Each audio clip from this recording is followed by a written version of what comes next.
হ্যাঁ, আমি ব্যাকডেটেড। আমি ধরেই নিলাম আমি ব্যাকডেটেড। এই যুগের মেয়ে হয়েও আমি ব্যাকডেটেড।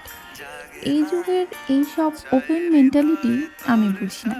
আমি সত্যিই বুঝি না একজন থাকার পরেও মেল বা ফিমেল বেস্ট ফ্রেন্ডের এই কনসেপ্টটা কী? যে একজন আছে আমার সঙ্গে, সে যদি আমার ভালো বেস্ট ফ্রেন্ডই না হলো, তাকে যদি মনের সব কথা খুলে বলতেই না পারলাম, তাহলে কেন থাকবো তার সঙ্গে?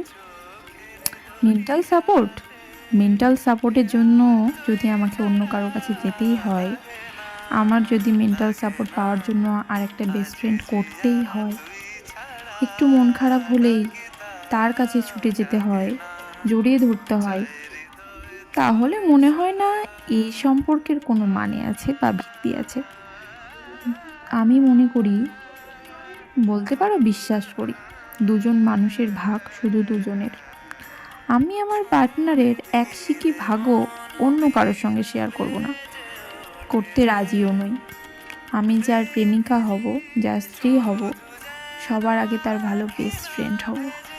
আমি থাকার পরও সে যেন অন্য মানুষটার কাছে না যায়, তার যেন অন্য আরেকটা বেস্ট ফ্রেন্ড না লাগে মনের সব দুঃখ কষ্ট শেয়ার করতে।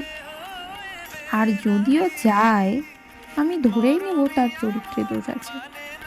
হ্যাঁ ভাই, আমি এরকম, বিশ্বাস করো, ভীষণ টক্সিক মাইন্ডেড, পজেসিভ। আমি আমার মানুষটার প্রতি ভীষণ পজেসিভ, ব্যাকডেটেড, তোমাদের মতে। এত ওপেন মাইন্ডেড আমি হতে পারবো না, হতে চাইও না। আমি এই ভালো।